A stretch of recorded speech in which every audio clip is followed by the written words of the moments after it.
Okay, we are live on Facebook. Just checking everything. So before we tap in, I'm good.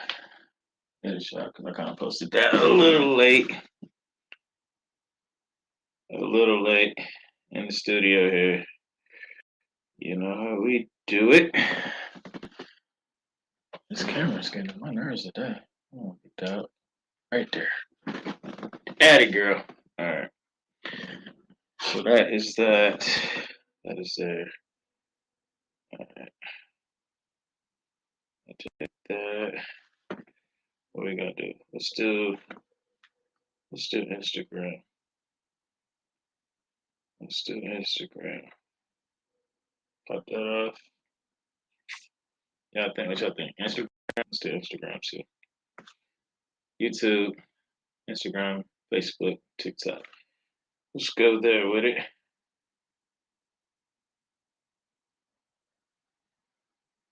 There you go. All right. Camera looking sus.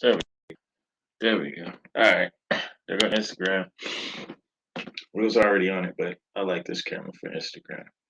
And then let us go TikTok. Let's go live. TikTok. I ain't even gonna put a go for tonight. We're just gonna rock with it. Alrighty. There we go. This camera with this slippery case. Alright. Oh my. You're not gonna cooperate, phone. Okay. Give you a little kickstand that. There we go. Makes it better. Alright, ladies and gentlemen, homies and homettes, children, babies, creatures of all kind. What it do, what it do. Welcome to another Man vs. Machine. I'ma let the algorithm let TikTok know I'm live. So we got a couple cats on Facebook. Try to get these numbers up real quick. Uh, how was y'all Monday? Another marvelous Monday. How was y'all weekend? Did y'all enjoy y'all weekend? NFL, Detroit Lions, y'all disappointed me. But that can kind of go into what we about to talk about too. Slipping up. Think because you messed up, you made a mistake. There we go. Here come TikTok. It's catching up. What's up, Shan? What's up, Leandro? Welcome to Man vs. the Machine. All right. Um, yeah, we can use that. Some of the outcomes of these games in the NFL. So you slipped up. You slipped up. You fell back into some of your old habits, some of your old things. People took you there. You know, people took you there, got you off your square, got you back into the things that you was trying to better yourself from, that you were trying to remove yourself out of. Um, took you out your square. You might have cussed somebody out. You might put hands on somebody. You might almost have to have put hands on somebody. You might have went back to the streets. You might went back to the club. You might went back to drinking. All these things, right? And the powers that be um want you to think you have no purpose, right? You're not chosen. How could you be chosen? And you reverted back to some of the things that you were trying to overcome. You might have missed the gym all week. You know, they can get down to minute levels of that. And you think God can't use you. That's a lie. Straight from hell. What's up, LaQuincy? What's up, Brandy? Uh, that's a lie. That's one of the tricks. So last week we talked about turning pain into power, right? Turning pain into power to propel your purpose, right? So today, I think I talk a lot about um, what you can do proactively, but sometimes, myself included, especially this last week going into the weekend, the end of the week going into the weekend, made some mistakes of my own. And so while I was sitting there today thinking about some of this, I was like, dang, God, what do you want me to do? Go back to doing what I told you to do. I'm like that, like that. So The devil, the evils of this world, right? Want you to think when you make a mistake that you are useless, that you don't have no purpose, that you messed up and God don't want nothing to do with you. They want you to think that it's all about being this perfect person or something's wrong with you. Nobody's perfect, right? We all got a good side, we all got a dark side. However, your dark side, you can't let that have the majority of the wins in your life, right? We can't let the dark side lead us, right? We can't let the dark side win too often. So it's the saying, it's an Indian saying I heard. I don't know. No Indian ever told me this, but it's a wolf, two wolves, and the wolf you feed the most is the one that's gonna win the fight, right? So if you feed negativity the most, that's gonna win the fight within you. If you feed the positive the most, the positive is going to win the fight, right? But that doesn't mean sometimes that we're not going to make mistakes, that we're not going to revert back some of the things that we used to do, that we say we don't do no more, right? When you watch all these networks and go to church sometime, they want to make you think, oh, you got to be perfect. If you do this, you do that. And then the reality of it is a lot of you got all these secret people doing all this secret stuff. And then when they come out, they look stupid, right? Because they never kept it a buck 50 with you. They kept it 5%, maybe 80 to 90, right? But they didn't want to talk about the little shit that they do, right? And to think they want you to think they're special and better than you and all of these things, right? But the truth of the matter is you are a human being. And as a human being, you have emotions, you have pain, you have memory, you have traumas, you have highs and lows, good days and bad days, right? So there's going to be times where you're not going to be who you want to be, who you say you are. There's going to be things in this world because that's what it's designed to do, is to take you back. Some good old ghetto Kool-Aid too. It's got a lot of sugar in it. Um, it's going to be things to take you back to the old you, the you that you're outgrowing. But what you can't do is let those things define your future, right? You can't wallow in it. What's up, Tina? What's up, Payne? What's up, Mary? What you can't do is let those things define who you are and your future. See, we live in a society where you make a mistake, right? And that they want to make that define you, right? And the funny thing is about these situations, the people that are judging and defining you, they got their own shit. They just don't, people don't know about it yet or not looking at it at the time, right? It's hilarious to me to watch the court of social media. When somebody says or does something, people act like they've never done those type of things before either, right? Everybody wants to blame and judge and do all these things, right? So that gets in your head. And this is a tactic of the principalities of wickedness in high places. This is a tactic of Satan. This is a tactic to make you think because you made a mistake that you are no longer useful or that you are useless, right? Contrary to the truth, God still thinks you're wonderful. Your purpose is still intact. Because you made a mistake, that's what you have forgiveness for, right? That's what when you move forward, you forgive yourself, right? And you move forward, you ask the Most High to forgive you, right? It's all good. We still got work to do. But the enemy wants you to wallow in it, wants you to beat yourself up about it, wants you to destroy yourself from the inside, put you in depression, put you in shock, or keep you making those mistakes, keep you in that state of regurgitating the mistakes and the failures. That's where you become into the process of feeding the wrong wolf, feeding the negativity, right? You're going to slip up, right? No one's ever going to be perfect. You can try to be the most perfect person in the world, right? And there are going to be days, there are going to be thoughts in your head that uh, are going to come contrary to what you purpose to be. Seemed like it was a lot of that this weekend. People I know um, been going through a lot. I've watched and post, and one of my homies, somebody tried to take him there. I don't want to get into his story. That was his story on live. Um, and he came out of it mentally. Somebody took him into an area where it could have resulted in some violence, right?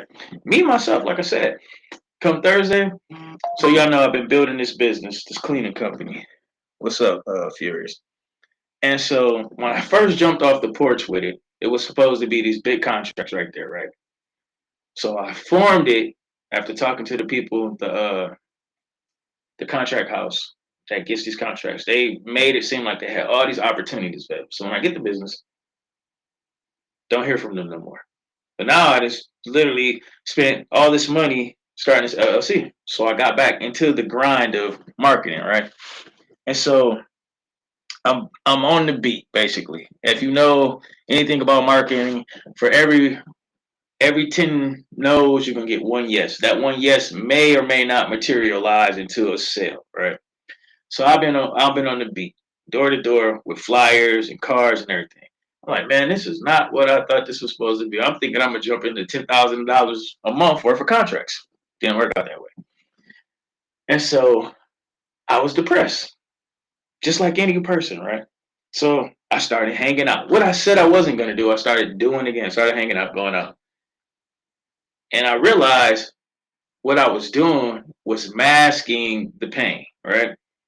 Masking the pain. I was sitting in bed, everything. So went out wild, having a fun time partying, doing all this stuff, right? So I'm sitting there like, damn, what am I doing? Like I'm messing up. I'm blowing money and I need to be focused on what I need to be focused on, right? And so I was in a state of depression, like, man, God, I started this. I thought it was gonna be this, it wasn't this or that. And when I fell off the most, the next day, this apartment that I had went to called me the next day to do a walkthrough. My first walkthrough, right? And it's looking like it's gonna turn into my first contract, right? But I had fell off thinking that God wasn't, none of this stuff was working. To the point in my head, it's like you're doing all this good and nothing good is happening. All this, everything around you is falling. The sky is falling, but you're doing all this good, trying to be walk this perfect path. And even a voice in my head was like, "Fuck it, let's go have a good time." You're gonna make mistakes, right? You're gonna make mistakes. Which lead me to this conversation I had, like I said, when I was praying today, meditating and praying today. God said, "Get back on your high horse." I'm like, how am I gonna go talk to these people? How am I gonna do these main verse machines? And I was out wilding this weekend. God said, "You asked me forgiveness, I forgive you. Get back to doing what I told you what you was gonna do." I really didn't tell you to do the cleaning company. I put that there as a vehicle for you to make money and prosper others. But what I really told you to do was speak to these people. You have to understand, even your slip ups, right, are testimonies. There's somebody on here, right, that slipped up and think they not worthy of their calling or not worthy of their purpose or they not chosen just because they slipped up and made a mistake. Some people's mistakes is worse than what I made. Man, you can do mistakes up to anything, right? Some people that went to jail, right, and their biggest testimony is going to jail and it changed their lives. And that's the aspect I want y'all to understand. You have to understand it's not the mistake you made, is what you do after the fact. Do you take it as a lesson or you stay in the confusion, you stay in the low vibration level? When you rise up out of it, your testimony is capable of raising other people out of this dirt too. I told you, the enemy, his job is to make you feel lesser than who you are because you made mistakes. The devil is the accuser of the brethren. It says it in scriptures, meaning anything you do, he goes and runs to God and tells on you, like a little tattletale. Now, he didn't done the most, right? But he got a nerve to run up to the sky and tell on you because God is a judge, a righteous judge. So the devil is the prosecutor. So his job is to right wrong, make you look bad so he can do and destroy your purpose and your calling, right? So in his mind, if he can keep you in a state of depression or state of low vibration because you made a mistake, right? He's winning because you're not operating in the totality of your gift and your fullness, right? I'm here to tell you that there is no such thing as holier than thou. No one is on this planet is perfect, right? Like I said, we all got a good side and a dark side. It's how you live your life, right? The majority of the time is really what matters, right?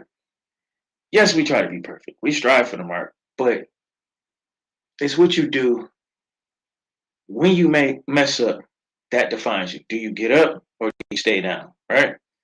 Do you take that loss and you stay in that loss, or do you use that loss to propel you forward, right? There's a lot of people that like to list their problems, right? They love to talk about their problems, but they never talk about a solution to their problems. They don't want to hear the solution. They want to just regurgitate the problem over and over and over and over again. Yeah, I can't pay this bill. Yeah, my baby daddy this. Yeah, my baby mama this. Yeah, my boyfriend did this. Yeah, my girlfriend did this. Yeah, my job is like this. Yeah, my parents did this to me. Yeah, my mama did this to me. My daddy did this to me. My best friends, they don't like me. My buddies, they don't do this, right? Never the solution, right? The solution to fixing what those issues are. You can talk about your problems all the time, right? You can go tell you anybody that'll listen your problems, right? But if you don't do anything to fix them, they're gonna remain those problems. The only thing you're gonna do is have an audience that hears these problems if you don't do nothing to fix it. What's up, Ice Man? What's up, Drake? So I got my butt up today and I went out and repeated the strategies that I started implementing on getting this thing better. So hopefully it'll grow. I didn't stay there and waddle in the bed and think like, woe is me, this, that. That's not going to change anything because I know from marketing that I have to put out a certain amount of numbers to get a certain amount of result. And that's what anything you do, anything you put your time into, right? If it's a business job, you have to put in the hours, you have to put in the work to make it work, right? You can't just sit there and think you're not going to do anything and something's going to come to you. And that's one of the things that one of my weaknesses is I'll start things and I wouldn't finish, right? It wouldn't go how I planned it to go, and I'll just move on to something else. I have all these ideas, and then I'll say, okay, that ain't working. 30 seconds later, let me start something new. No, the consistency. When it's not looking like it's gonna win, when you're not looking like you're gonna win, when you're in your worst self, worst conditions, that's when God usually comes in, scoops you up, picks you up, and uses you, right? When David was about to become king, right? He didn't just give the throne when handed to him. King Saul was trying to kill him. David was running from place to place, cave to cave. He was at his lowest point, right? He had became a prince and got kicked out of the kingdom and was on the run for his life. At his lowest point is when God changed his situation around suddenly and he became king. Saul was killed in battle. David became king shortly after. Same with y'all. You have to understand. In some of your lowest points that you're going through, the opposition in this world, the way they market it and make things seem, right? Your darkest hours is some of the moments where God is testing you, right? Testing you to see what you're gonna do, testing to see if you're gonna fold, right? And sometimes even when you do fold, is you gonna stay there is what he wants to see. You made a mistake. Is you gonna stay there? You know how many mistakes Moses made? You ever read Exodus?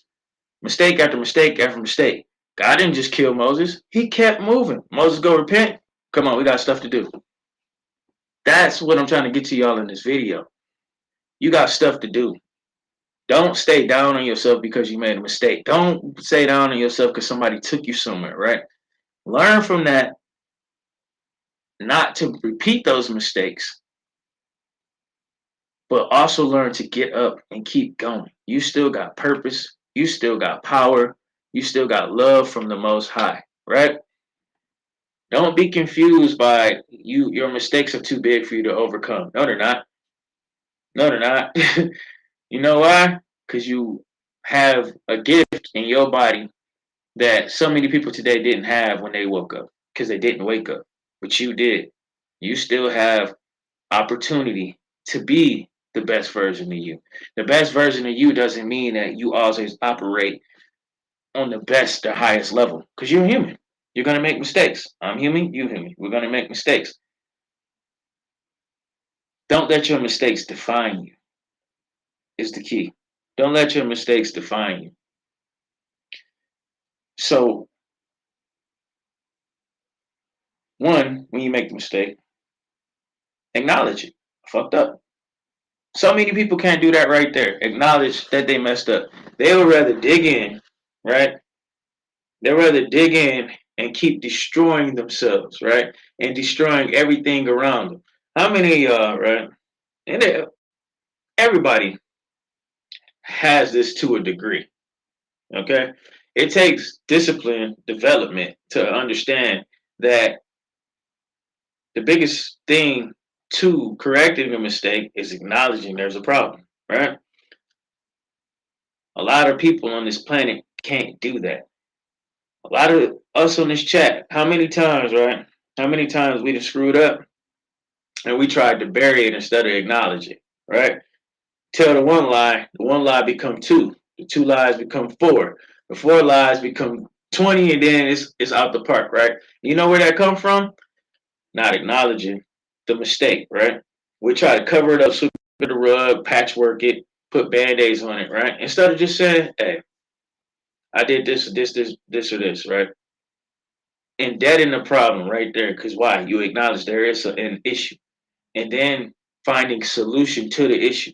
You know how many street beefs could be resolved if people would just go by that? Do you know how many issues and marriages and relationships could be resolved and people would just be like, hey, I fucked up. I'm doing this. But when we try to turn our back or sweep it under the rug, that's when we create a problem. We not only create a problem with ourselves, we create a problem with the people around us. We create a problem with the Most High. You can't be forgiven for anything if you don't acknowledge that you did it, right? When you go into a confession, I'm not a Catholic, but the first thing you see, I never went to a real one, but I'm assuming from the movies, the first thing the preacher, what have you done, my son? And he tells them what he did, right? You don't have to go to any person to confide in God. That's the mistake itself. God hears you himself. You don't have to tell me, you don't have to tell the preacher, you don't have to tell the bishop, you don't have to tell the pope, whoever, right? That's between you and God. But you have to acknowledge that you have a problem, right? So we too busy trying to mask the problem instead of actually fixing it. When you mask the problem, you just kicking the can down the road because eventually it's gonna come out. Everything, man, they solving murders from 40, 50 years ago, right? 40, 50 years ago, they solving crimes from people thought they got away with it, right? You buy yourself some time, but you ultimately destroying yourself. And a lot of us, just like a killer that's on the run, we on the run, we on the lam from ourselves. We you can't, but you can't run from yourself. But we trying to tell so many lies, you start to believe the lie, right? You start telling so many lies, you start believing the lie. But you can't grow from that, right? You ever watch one of them shows and the FBI been looking for somebody for 20 years, right? He a bank robber or did something, and then they finally track him down. He done started a whole nother life for his family, right? He done ran for so long from themselves and who they really are that if they would have just took time, they'd be out by now. And that's what a lot of us do in our relationships, in our situationships, in our friendships, and in our business, and in our lives, in our personal lives, even our social lives, right? We try to masquerade the mistake, cover it up. You put makeup on a pig, it's still a pig, you know? Instead of being direct with the problem. You know, myself, I'm learning that as I go. It's just easier to just be real with yourself, you know, than to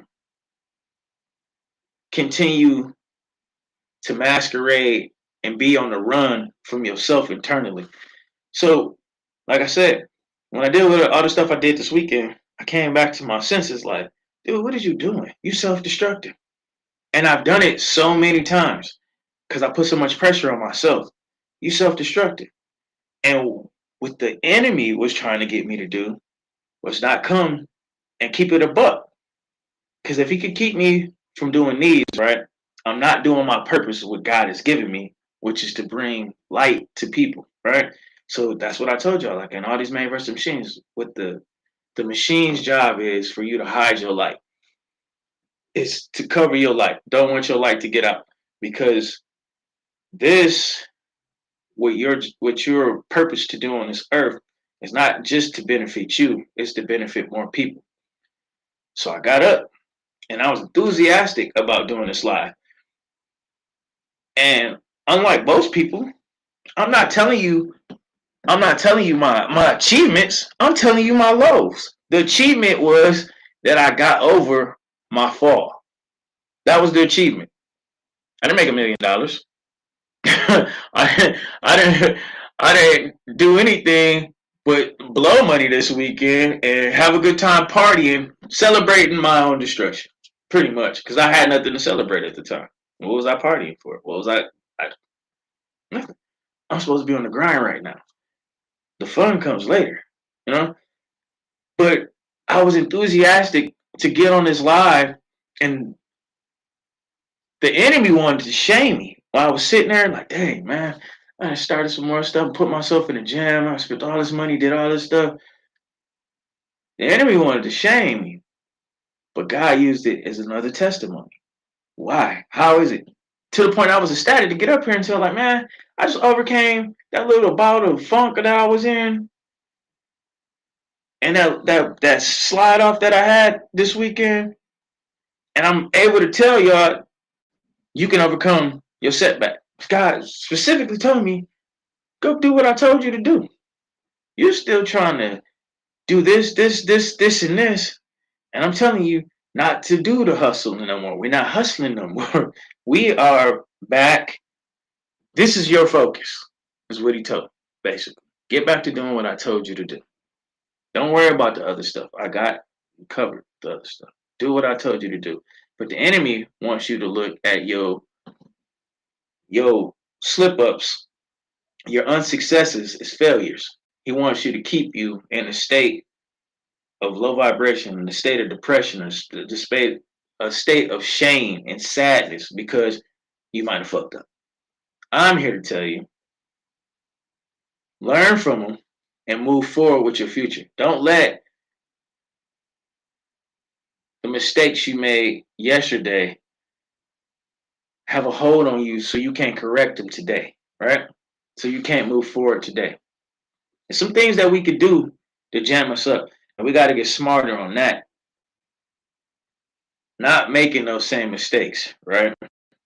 Not making those same mistakes. However, when you do slip up, learn to move forward from it.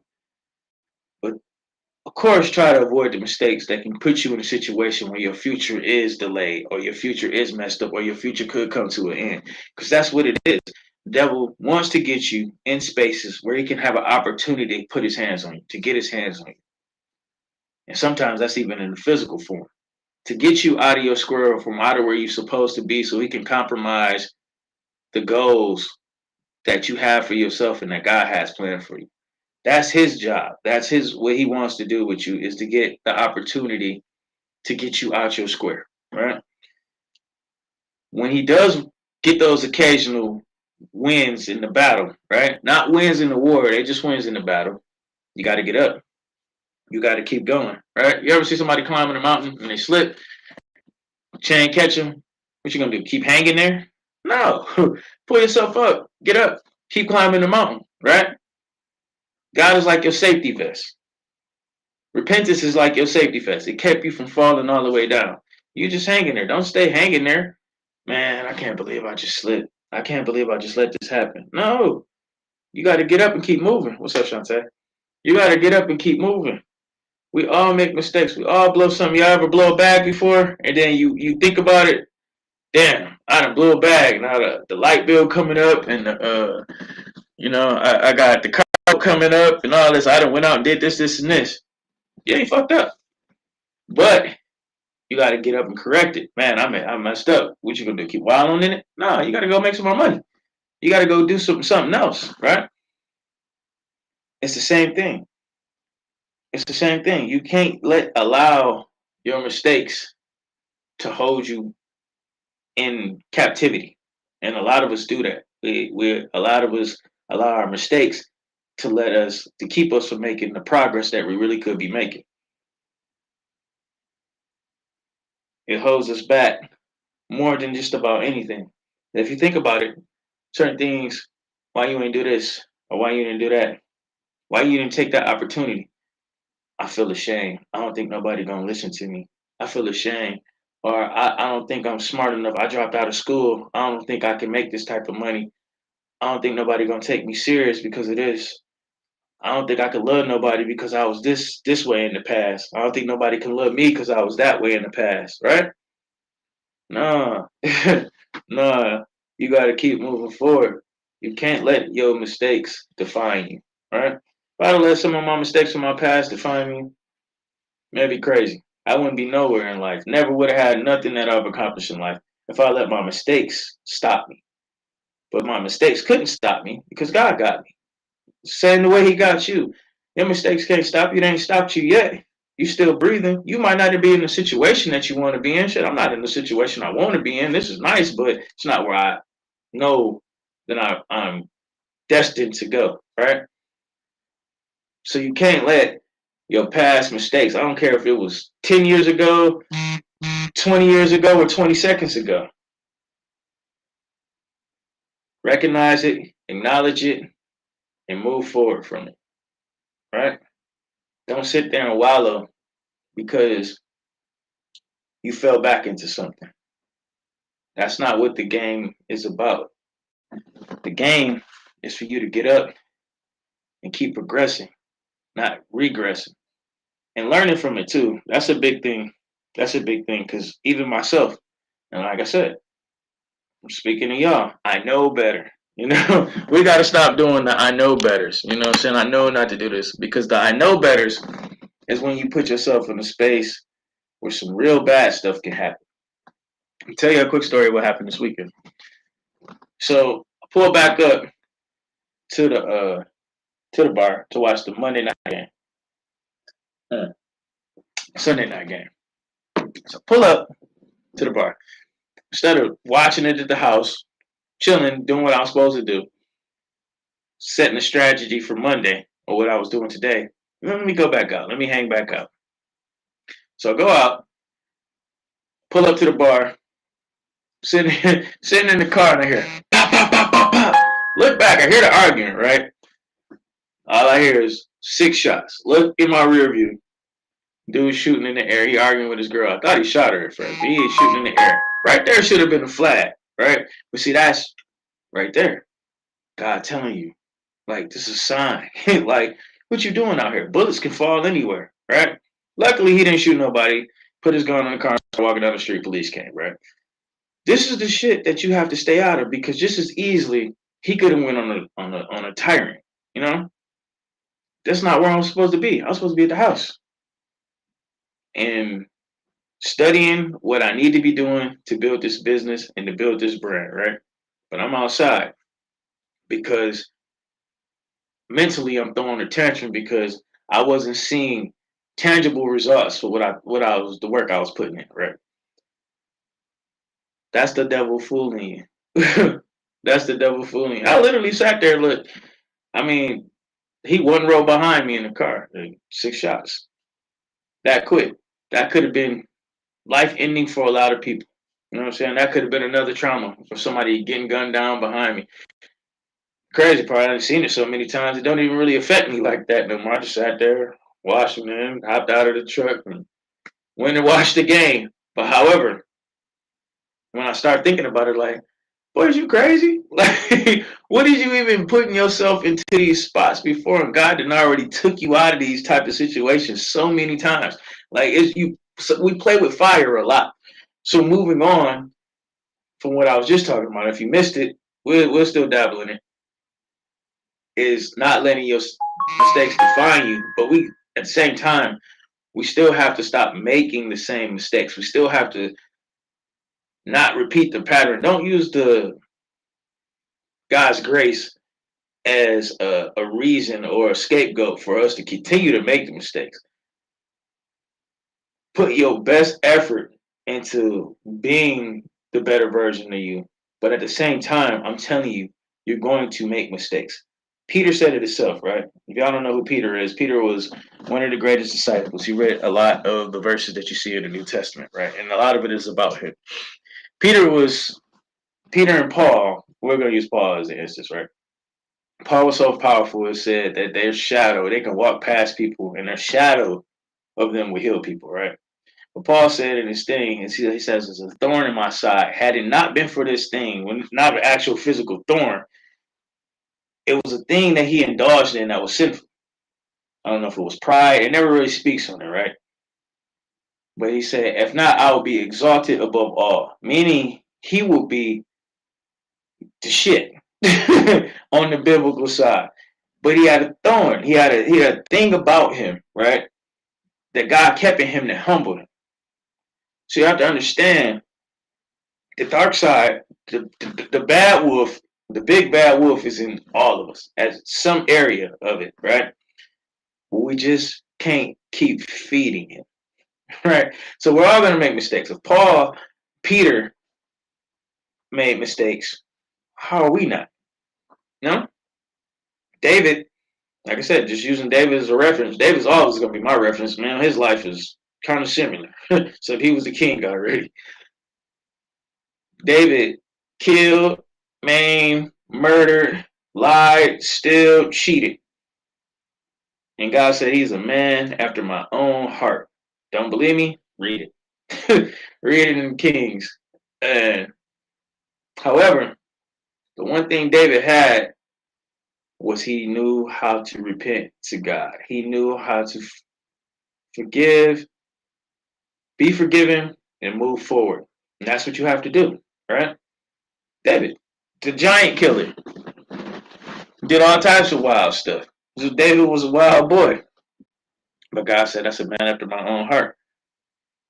So that being said, a lot of y'all ain't done half the things that David did. If God forgave him, made him king, kept him on the throne, and told him his throne will be established forever and ever, Jesus descended from him. How much so you?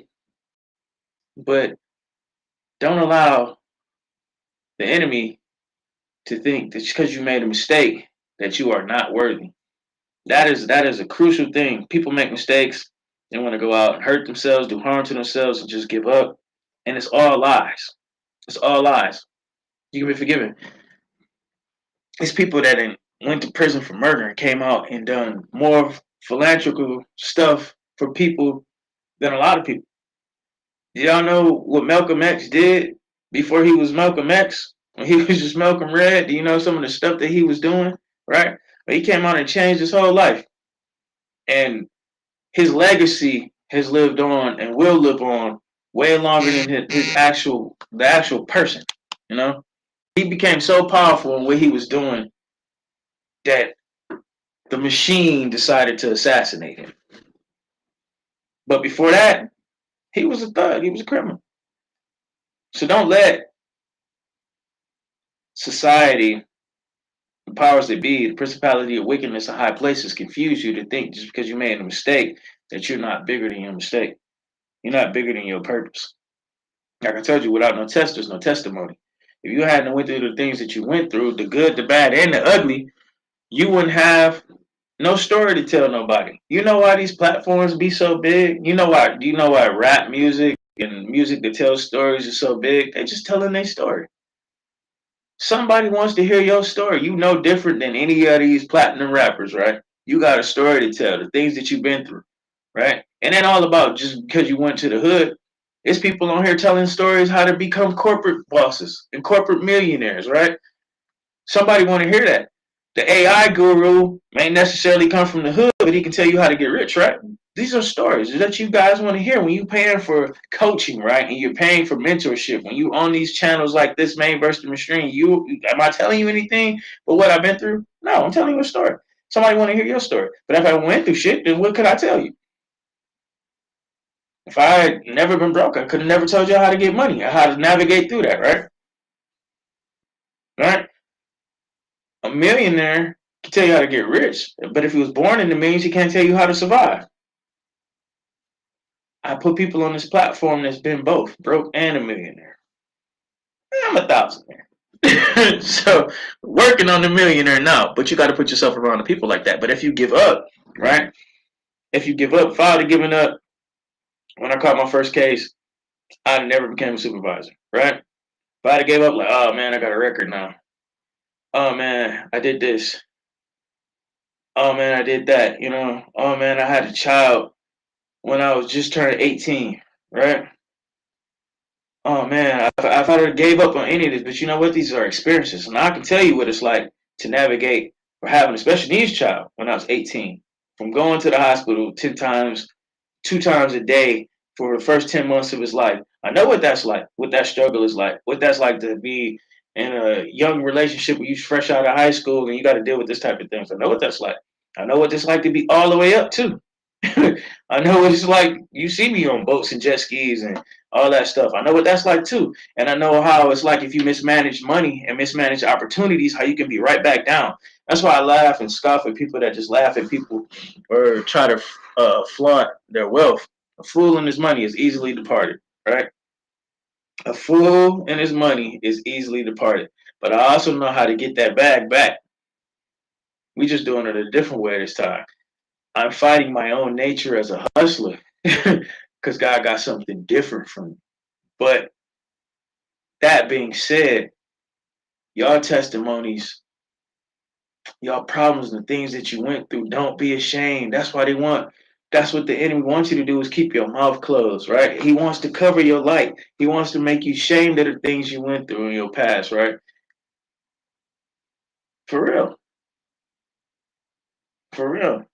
That's the game. But if you don't, if your testimony gets out, it's gonna change the world. That's what they're afraid of. That's what the machine is afraid of. It don't want millionaires teaching regular folks how to be millionaires. You know? It don't want that. You changing lives then. Oh shit, we gotta do something. This is how you fight the machine. This is how you fight the principalities of wickedness in high places. Your testimony. Your testimony. Have y'all ever noticed when y'all click on these mentorships and programs and whatever they got? Click on this, I teach you how to do that. Click on this, I teach you how to do that. This, and that. Whether it's weightlifting, whether it's making money, whether it's how to get girls or how to beat the Jezebel. You ever notice that the first thing somebody tells is their story, their testimonies? Before they teach you how to do anything, you hear a testimony, right? Because you want to understand what somebody's been through. First thing you pop on now is everybody, oh, I'm a high school dropout and I made $150,000 this month, right? The testimony. You want to learn how because you want to be able to relate to people. People, right? Exactly. Don't let pain hurt you. Let pain grow you. That was the last series, AJ. You gotta go check that one out. That was the last one we was on. But you definitely right. You can't let your problems persist and hold you down, but you can't think yourself worthless because you fucked up or been through some shit. You have to use those mistakes as launching pads for your success, right? It don't matter what it was. Like I said, it could have been 20 years ago. It could have been 10 seconds ago, right? You got to learn how to get up and move forward. And don't let your mind, the thoughts that creep into your mind, those are projected from the enemy. Don't let those creep into your mind and keep you at a low level or keep you stagnant, right? Stagnation, not moving forward, is death. Anything that don't grow ceases to exist, right? So I got to understand that just because you messed up, that don't let those mistakes define you. But getting back into that, where we have progressed from in this conversation, is when you have to understand not to keep going back into those environments, into those things, into those places too, right? That's what I wanted to talk about while I was on here too. Why we on this part about um defining you is like and how the enemy wants to keep your mouth shut and keep your life dim. It's people in your life, right? It's people in your life that are going to I'm talking about family, and I'm saying this because this was a thing that was I talked about with one of my friends, partners the other day. Somebody didn't want him to promote what we did, right? If anybody in your life, I don't give a fuck if they're your friend, your family, your your boss, your relative, the damn dog, cat, the parrot, your pet monkey, if anything is spitting negative on something positive you're doing, that is a devil. Flat out. I'm not even playing with the shit. I'm tired of giving y'all milk. I'm about to give y'all straight up meat. There's so many people in your life, right? When you try to do something positive, they all just have something negative to say, right? I'm not talking about the people that are genuinely trying to have you have discernment on things, right? But I'm talking about people when you're doing something that you know is positive, that you know is going to affect you or other people in a positive way, and they got something negative to say, y'all cannot sit here and pretend just because that's your mama, because that's your daddy, because that's your brother, because it's your best friend, because that's your sister best friend, that's because your brother's best friend, that these people ain't what they really are. When it's something coming against you progressing and doing something positive and doing something that's going to benefit people in the right way, that's a fucking demon. I'm going to call a spade, and a devil, right? I don't care what our situation was with someone else, right? I'm never going to get in the way or interfere with someone doing positive because of our relationship. I'll use this as an example. And I love 50 to death, right? Have you ever noticed the relationships you have crumbles because of emotional things? We'll use the BMS situation. You're making millions of dollars because somebody gave somebody a dap and a picture and a hug. You're gonna tear that down? That's evil. That's evil. Love you to death. Smart, but those are demonic decisions where you destroy your own progress because you feel a certain way about relationships. I use this as an example too. So growing up in high school, we had two different factions in our neighborhood that were, well, it was probably four of them, but the two main ones was a group I was in, Assassins and Dynasty, right?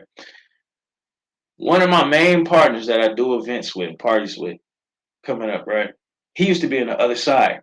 And some of our beefs went from physical to pistols to chasing each other around at high speeds and all types of crap, right? At the time, he was on one side, I was on the other side. And we became adults, right? Both factions, because where we from, in a small town, have bonded to the point there is no division. We don't even. I'd be damn if they probably even remember the names of the cliques we used to be in. But I made so much money and thrown some of the best parties with BZ Banks, right? That I'd be a fool just because somebody from the past didn't like what he was associated with or the side he was associated with affect that. Y'all have to understand it's people, right? That's gonna have a problem with some people that's going to help you prosper, right? Oh, don't do nothing with him. I don't like him because such and such. He got this, and this, right? If you haven't had that experience with this person, right, you have to vet people yourself. You have to understand the fruits of people, right? A lot of people that's pointing the finger and talking shit is the poison and the problem themselves, right? Literally. You got to look at the fruit of what you're doing, right? People love to sabotage good.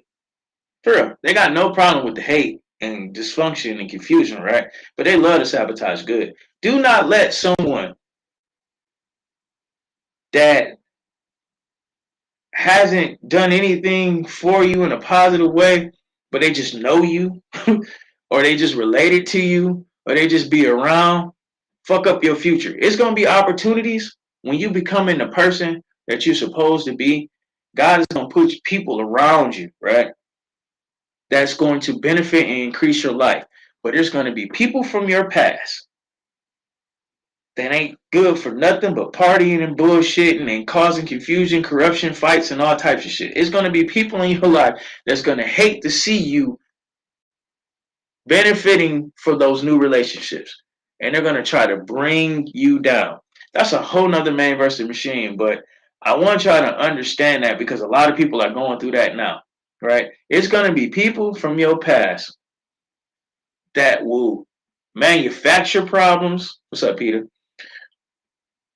What's up, Gammaco? It's gonna be people from your past that are going to try to self-sabotage your future progress. It will be. And you have to understand that if someone is coming for some positive thing, just because they ain't rocking with it or they ain't doing this, that's demonic. Just call a spade, right? Like I said with Beezy, when we first got together, some of my people, because they only knew what it was back then. Oh, you're gonna do something with him, you're gonna do something that. When I tell you we went on a 3-year run and did some of the best events ever, and that's my bro for real. Like that's my bro for real. And not just him. A lot of people from that faction. You cannot let situations cloud your judgment from the past, cloud your judgment in the future. You can't let people around you put venom and put poison into your situations. You just can't do it. But back to what we were saying, because we got a lot of other people jumping on the line, and I know what I told y'all this was about. You can't let your mistakes in the past keep you on a low vibration, on a low level. You have to acknowledge the mistakes and move forward from it. As I told you, this past weekend, and for y'all just jumping on, I went into a party, binge, and was just outside, right? Because I felt depressed about this new business I was moving, wasn't moving how I wanted to. And when I recognized what I was doing, I had to come to repent. Like, man, God, I messed up. I don't know how you can use me. I fell back into some of the things I said I wasn't going to do. I'm out here heartbreaking. I'm having a good time of destruction, right? And then when I came to my senses, like, this is the same thing that got me situations that I didn't want to have. This is the same way things that got me in bad relationships, messing up good relationships, messing up money, tearing up cars, uh, just being drunk and just out of my mind and wilding. And so I said to myself, like, dang, God, how can you even have a perk? Like, what? God said, get up. He said, go in there and tell them about it. Because somebody else is going through this. Somebody else then slipped and messed up. DMX had a song, Slip and Falling. I Can't Get Up. Y'all remember that? You gotta get up, slip, falling. I can't get up. You gotta learn to get up. You gotta learn to get up and don't let your mistakes define you, right? Turn those tests into testimonies. Every test you get, even the ones that come from God, you ain't gonna pass them on. You ain't gonna pass them on. You ain't gonna get 100% every time. The goal is try to get 100% most of the time, but it's gonna be times you mess up, right? But you can't keep fucking up. That's the difference between success and failure, is to keep fucking up. Like I said, a lot of us we mess up and we keep compiling the mess up. Yeah, and y'all in a relationship, we all fucked up. Y'all told a lie, and then you had to tell another lie, and then and then you just kept messing up because it began to define you. But had you just told the truth or aired it out, you could have worked it out, or y'all could have went y'all separate ways on a better level, right? Same thing. Some of y'all might be in that situation now. Damn, you know what I'm saying? You messed up, but own up to it, and then let's find a solution to the problem. You know what we gonna do from here? Some of y'all, then a lot of shit done happen in different ways. But you gotta understand that it doesn't.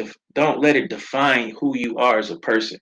Don't let one bad decision you carry it on and you become a bad person because you keep making bad choices.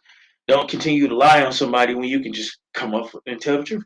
Don't continue to cause chaos and shit and disorder where you can jump. Don't flip out, you know what I'm saying, and let somebody take you somewhere where you have a reaction that can end in violence or whatever, you know what I'm saying, or disagreement. And that causes chaos and causes more problems, right? That's where we get to people not ever talking again. That's where we get to family members and friends never speaking again. That's when you get to shit escalating to something to violent levels and some things that it can't be, where businesses crumble, you know what I'm saying, and business relationship crumbles. That's how you get that. When people can't own up to the mistakes that they made. That's where you get that. Like I told you. The only thing the difference between David and Saul, David knew how to repent. When Saul displeased God, he tried to kill everybody. That's what he did. He tried to kill everything that came up against him. He didn't try to repent. David did a lot worse things than Saul ever did. If you actually read the text, for real. David killed the man's wife so he can steal his wife from him. Killed a man so he can steal his wife from him. Literally. Shit, all Saul did was didn't kill the king that God told him to, right? But he never repented. That's the thing. Repenting and then moving forward.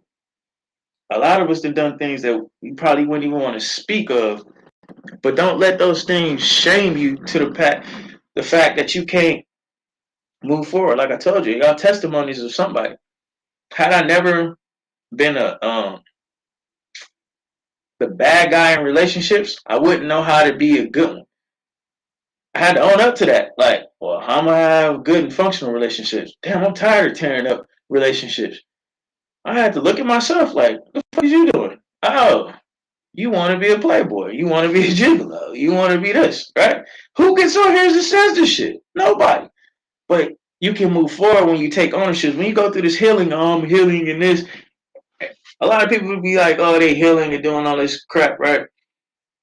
All they doing is pointing the fingers. And that's putting the scab, that's peeling off the scab, putting the band-aid on the real problem, and never looking back at themselves like, how am I getting these problems? If I'm not where I want to be financially, right? I gotta look at myself. What have you done? You've had tens and hundreds of thousands of dollars, right? But you haven't made a million yet at one time. What are you doing? Well, consistently, I haven't stuck it out through the down part to see it get to where it is.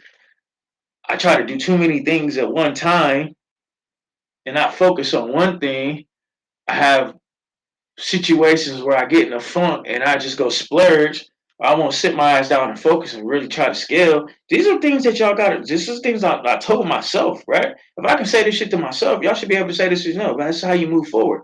Yes, when you mess up a bag or you don't want to do it no more, this is how you get past those things and stop those problems from becoming uh patterns.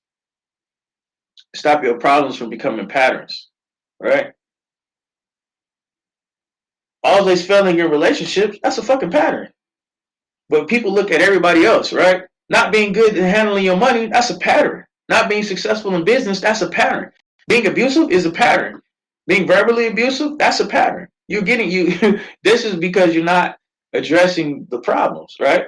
You're sitting in the problems. You're letting the problems define you, and that's what you can't do. That's where when God can't use you is when you let the pattern become you, when you let the evil become you. Saul couldn't be used anymore because he became corrupt in his spirit, because he stayed in the problem. David could be used still because he kept forgiveness and apologetic acceptance, acknowledgement, accountability, which is a big word nobody wants to use. He held himself accountable. All the work, all the bad stuff that he did, the worst of the worst, he held himself accountable. When he came back to his right mind, he held himself accountable. What was I doing? I killed Bathsheba's husband. All right? You got to understand that's the difference. Becoming accountable for what we've done, right?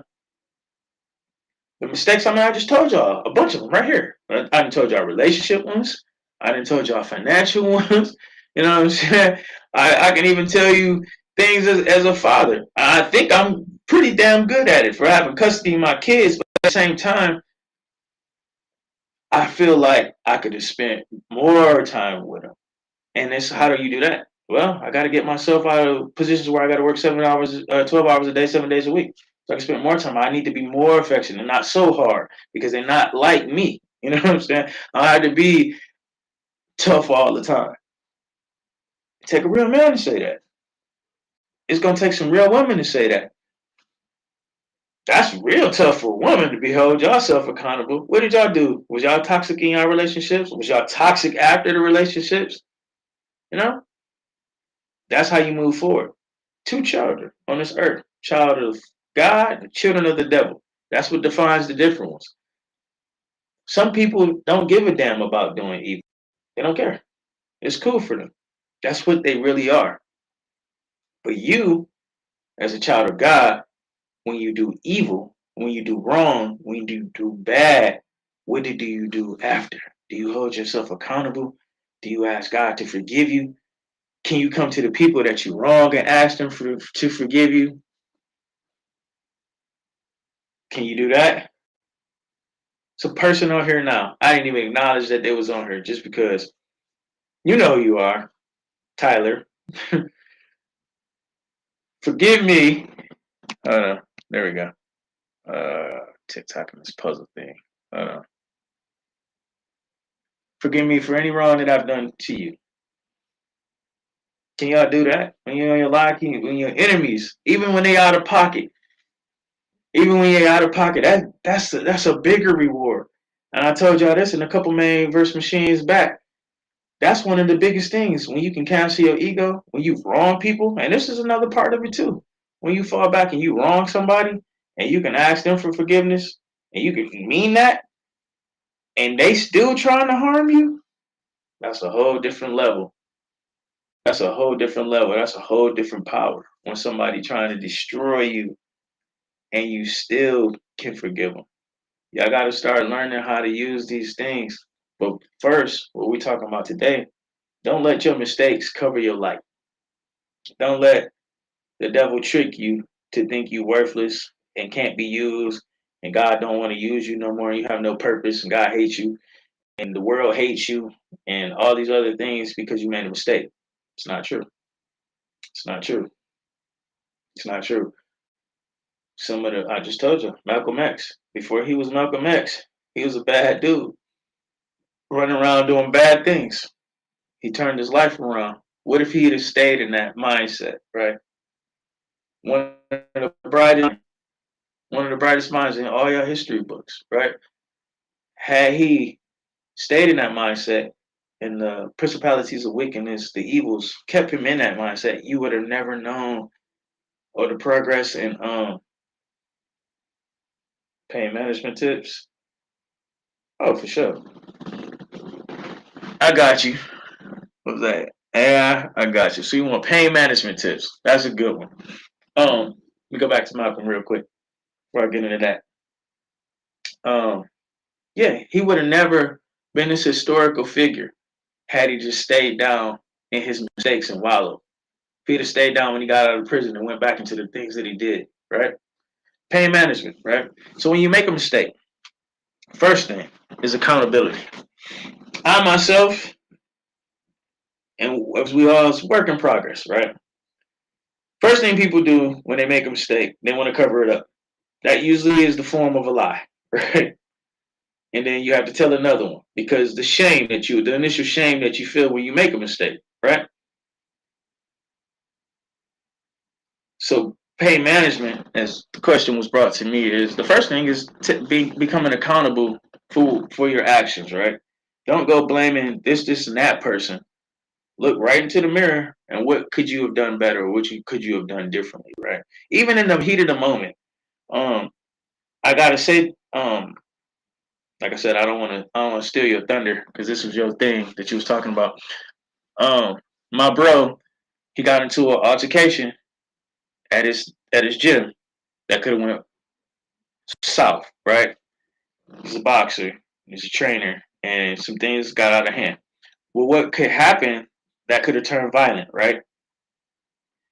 In the heat of the moment, he acknowledged what he had to lose, what was around him, the people around him, and he changed that situation and turned it into a positive between him and the other party, right? The first thing there is accountability. You have to take accountability for your actions. When you make a mistake, you have to take accountability that you made the mistake. Don't try to sweep it under the rug. No, and it's a hard thing to do because it's human nature. The first thing to do, and your ego's first thing to do, is I'm not wrong, you wrong. Or I didn't make a mistake, you didn't make a mistake. Even when I got back into that wild side mode, that's not And I'm not talking about how I do karaoke. No, this was me just wilding out this weekend, right? This ain't me throwing events. This is me throwing events and going way beyond events and all this other shit. I had to take accountability to that. But in my own accountability, at first I tried to blame the business, like, dang, God, you told me to do this and this and this, and not even going how you going. That's supposed to be. It's not God fault. He told me to do things a certain way, and I can see why it's supposed to go that way. But what I tried to blame how it wasn't looking how I wanted to look is why I went out.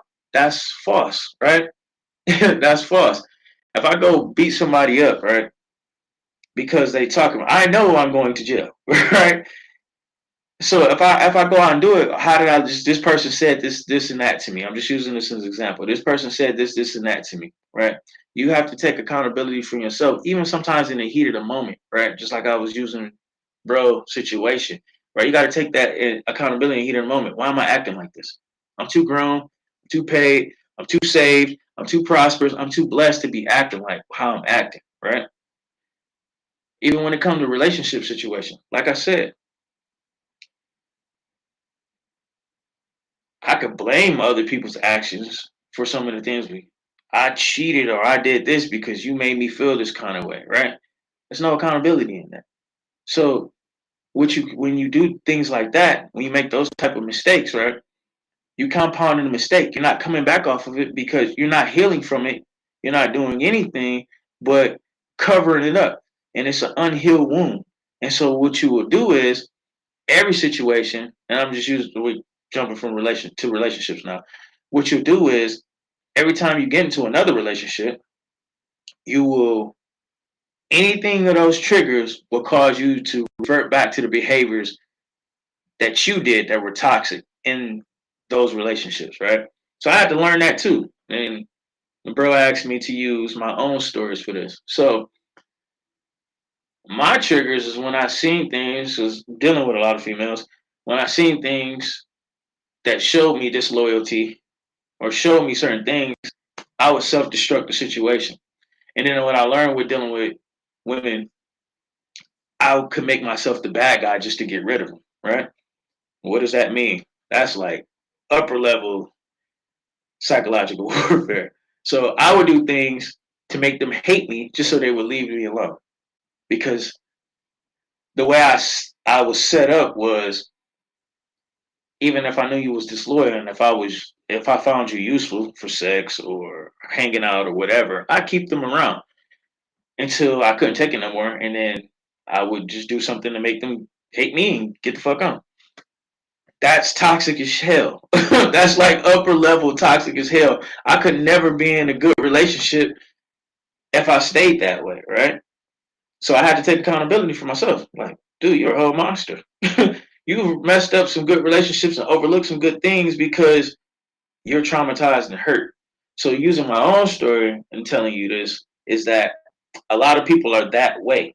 Might not even understand it on that degree or that level, but a lot of us self sabotage good things because we don't know how to embrace happiness, to embrace a good thing, right? So we self destruct those things. But to progress from it, I had to look at it like, well, damn, maybe it is me. Because I could simply just walk away from the toxic people. But no, I stay and dabble in it for whatever usefulness I have for it at the time, and they eventually go away. And if they wouldn't, I would self destruct the situation. Literally.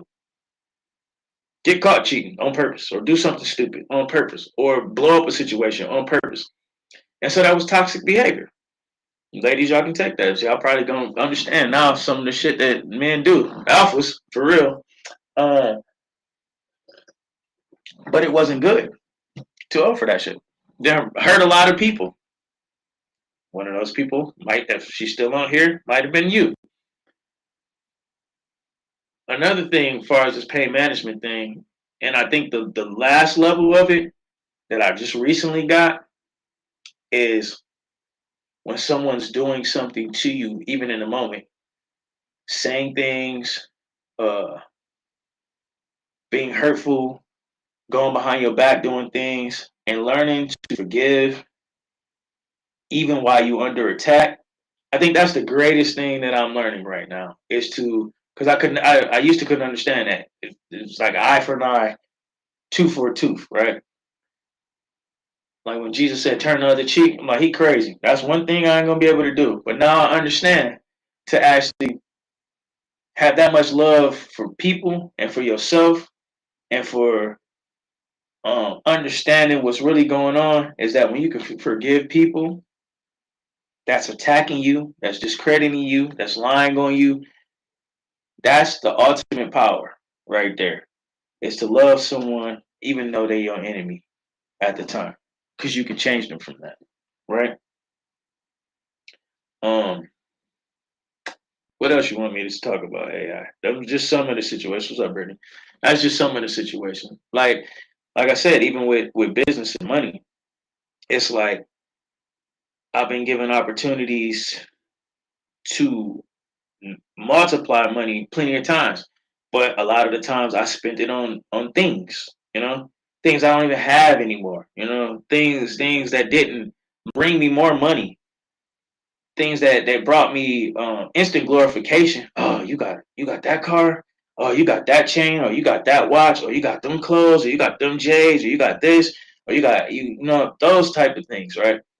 Instead of using that money to make money more wisely. So I hope this is answering your question. For my own stories, is that's how I learned how to manage the pain. It was taking accountability for myself and my own actions, um, and it freed me up mentally and spiritually. It freed me up, looking at what I can do because I can't change nobody. I can only change myself.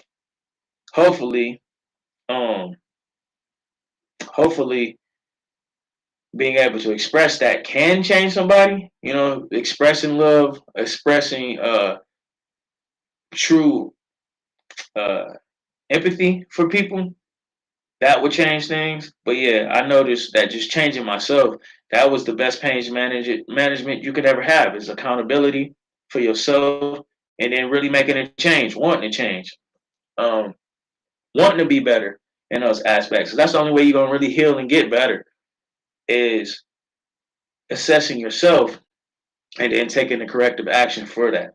But a lot of the times we just project outward. Oh, it's this, that, and this is why I did this and this and that. And we always have an excuse for what we did. There's always be an excuse for unproductive behavior. What's up, Karen? Who else just joined? Augusta. It will always be an excuse for unproductive behavior or actions, right? We can always come up with something that made me do this. They did me like this, so I did that, right? Or this happened to me then, so this is why I did that, right? So I was something. Oh wow, the vibration made it fall. It's always a reason, but an excuse, right? But the real reason is, or at the end of the day, it's gonna come down to why did you react or why did you act that way, and then you have to deal with those consequences, right? I got to deal with the consequences of the hundreds of dollars that I spent this weekend on frivolous shit, right? I made some of it back already, but it's just like that could have been going to something else, right? That could have been doing this or that. So I had to take accountability of that. Are we gonna keep fucking up, or are we gonna straighten up and fly right? You gonna come out of this funk? And the funny thing is what I thought didn't happen. And when I was in this funk, I told you the apartment emailed me back with the contract, with the we like what we saw. Can you come back in? And that's just one. You know what I'm saying? It's not on the level I thought I was gonna be making, but it was that one win. And y'all gotta understand it's just stacking wins. Like I said, it's what wolf you gonna feed. Is you gonna feed the dark side or is you gonna feed the light side, the good side? You gonna feed your evil or are you gonna feed the good in you? Right? You got both in you. The world wants you to think that people are just perfect. No, motherfuckers, not. No one's perfect. Everyone makes mistakes, right? Just don't let your mistakes define you, right? This is what we're talking about. And how God can still use you when you make a mistake. If, if, if the accountability, you seek forgiveness. And another thing too on that path, that growth, managing the pain, the growth, right, is seeking forgiveness from those that you hurt. You just heard me on the live. I do this a lot of times. If I ever done something to any, I mean that from the bottom of my heart, right? Um, I had to laugh one time thinking about some of the people that I physically beat up because they deserved it. Well, not I'm sorry, run that back. You didn't deserve it. At the time, I thought you did, but I never start anything, but I finish it. But if I hurt you physically, mentally, spiritually, emotionally, that's the most pain I dished out is emotionally, because in my warped mind at the time, I thought I was okay with being in the streets, not as a gangster part of it, but in the streets as a male, single male, or sometimes I'll be in a relationships and have situationships. I thought that shit was okay. See, that's holding accountable. So when you seek forgiveness from people too, that's a big part of the growth, right? When you humble yourself and lower your ego, and you can seek out like, hey, I did wrong. You know, I did this wrong. I apologize. That's growth, bro. Out of everything else, that and forgiving people that's currently attacking you is some of the biggest growth that you can get. I mean, that is so soothing growth because you're no longer holding on to that bondage, right? You're no longer holding on to your past traumas. And a lot of the things that we do in a negative light come from our past traumas. So if you ask me about growth, I'm gonna tell you letting go and forgiving those that have harmed you and sometimes that are currently harming you. And having the ego to humble yourself and come down and make the right decision off of that. What's up, Tina? And not letting I never been one that maybe it's Leo. I never been one to sit there for long periods of time and just be like in a state of sadness, right? But I know a lot of people that have. And I used to couldn't understand it, like, why are you like depressed? Like, what we gonna do? How we gonna fix it? Um, and but I understand different levels of strengths. Um, and a lot of that, like I said, well, you got to look back at the last man versus the machine. Strengthen your spirit as much as you strengthen your body. You have to take as much time as you people apply in the gym. They need to apply that stuff to get themselves emotionally strong, spiritually strong, right? I noticed since my breakup, I spent a lot more time with God. Really, I spend more time in my Bible. I spend more time reading things and doing things to create the person that I want to be, right? I spend more time self reflecting on things. So, even like I said, you're going to make mistakes still. Sometimes you go slip back into things. Just don't let it keep you there. But I spend more time moving different. One of the things I just said to myself the other day, like, you occupying, I need to go back into church physically. I need to go be in the building at least to get around that energy because I've been putting myself in places where the vibe is low. You know what I'm saying? Even with my events with the karaoke, the reason I do them is because I wanted to up the vibe. But at the same time, I have to put myself in places, or I've been putting myself in places that's wearing down me spiritually, right? Uh, so building yourself up mentally is just more is more important, and spiritually is more important than your physical attributes. And I had to take that. That's something to just going on that question. Like I go to the gym 3, 4, 5 times a week, but how much time do we study? How much time do we work on self improvement? How much time do we work on spiritual improvement? And since this channel is based on chosen ones, it's like if you want to really get in your purpose and in your calling, you have to spend time and have a relationship with God. Not talking about church. I'm talking about in your own mind, in your own soul, in your own body, whether you go to church or not. You need to have a relationship with God when you can hear Him. Because had I not, that would have been easily for me to go into a state of depression, right? Because nothing that I'm used to do was working, and I'm trying not to go back into things that I wanted to do. But with seeing that I have a relationship with God, who got me out of that? When I'm sitting there meditating and thinking about things, He responded, "Go do what I told you to do." I was excited to tell y'all my failures. I was so excited that God spoke to me that I was excited to tell y'all I fucked up this weekend. And here we go. Here we go. I'm excited because I was in a state of depression because the evils want you to feel that way when you make a mistake. You're not worthy. How you gonna speak to these people? What you gonna speak to them about? I'm not a hypocrite. Just doesn't make me a hypocrite because I told y'all the truth. A hypocrite don't lie about it.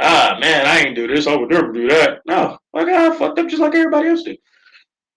But I came back from it. I'm not letting it define me. In fact, I'm accelerating forward now because I had this opportunity to tell y'all you can make a mistake and God forgives you, and you can keep moving forward in your purpose. Right? That's the whole thing. Is moving forward in your purpose, not being held back by your past, your slip ups. But in hindsight and growth from that is okay, when you make the mistakes, let's not keep doing the same thing over and over again, right? Let's not keep going back into the mistakes. So this is what this preparation is for now. Like I said, with this businesses, I had plenty of LLCs before, right? But they were still hobbies. They was just hustles, right? Detailing, I've been detailing my whole life. So when I had the detail shop, like I said, I didn't even know how to really form an LLC that way. I let my boy do it. My main focus was getting the cars, getting the contracts for the cars because I've been in marketing my whole life and I'm personable. I can talk to people. He wasn't good at that as good as me as I was. But he was good with the business part, right? So this time, God has sat me down, right? Not no, we're not hustling. You know, this is the strategy. I didn't learn how to use Chat GPT, so code in the last 2 weeks. It's crazy now. Like once y'all see, I just had because I know how to speak to it now, just from studying. But had I been outside trying to just hustle this thing and go here, and there and do this, and that, some of the things that are skills that I learned, right? The scaling and the mistakes not to make and this and that, which I can apply to this business too and any other business, I wouldn't have learned had I not been obedient and let God sent me down. I could have easily went back to some street things and got what I needed to get to be cool for a minute, or not even be cool, to be up. You know, I could have easily done some nefarious things to put myself in some up situations, right? But I'll be going against the good in me, right? And also I'll be going against what God told me to do with this, right? Speaking of Paul, what we was talking about, Paul used to kill Christians before he became one of the best disciples, right? This was his job, persecute Christians, right? And Jesus used him, stopped him on the road to Damascus. He was going to go persecute and kill some more Christians, right? So God can take this man's mistakes, right, and elevate him until he is like between him and Peter. You got Jesus, Peter, and Paul probably on these levels, right? If God can use them, why can't He use you after you made a mistake? Of course He can. Of course He can. What's up, son? Of course He can. So going back, like I said, into my own mistakes, that accountability, acknowledging the mistake, accountability is real big. That's how you. That's how you move forward, turning that pain into progress, into power. That pain management. Um, y'all got to get on that, man. Y'all got to understand that you're bigger than your mistakes. You're bigger than your problems. You're bigger than your failures. Those are nothing but stepping stones and testimonies um, for your future. This is the whole reason that God allowed you to make it through them. Don't be ashamed by your bad decisions or your mistakes. Learn from them. Learn from them. Don't continue to make them. Learn from them. Like I said when we was just talking, it's like don't keep continuing those patterns. Like I said, when I pulled up, that was a sign right there. I didn't even get out the car. Dude started shooting. He didn't shoot at people. I mean, he was shooting, but he could have easily been shooting at people, or them bullets could have easily came down right there and hit somebody. Why are you here? What is there? What are you trying to see here? You know, it's not even your night to do anything. You're not even doing anything tonight. You're not making no money here. You know what I'm saying? It's not your event. Why are you outside? All you're gonna do is spend money that we should be using for other things, marketing or paying some of these bills. You know what I'm saying? I think the light bill coming back due again. The mortgage about to come up. The Mercedes coming up. Why are you here? You know, and see, like I said, the enemy will trick you, put you in a state of depression, like, oh man, this ain't working. I don't see this going the way it's supposed to go. Let me go do this and do that and get back into that. And that's a trick, man. That is a trick to get you off these streets. I know a lot of people that was down and they went and tried to jump off the porch and hustling and then ended up in jail off of one thing, you know what I'm saying? Or ended up dead off of one thing.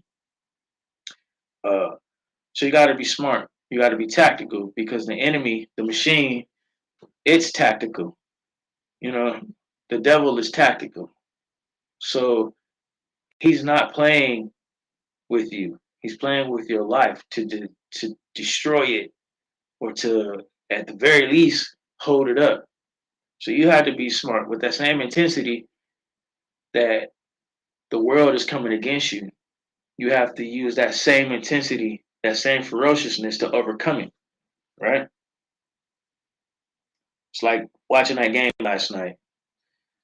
Uh, they didn't have the same intensity as the Eagles.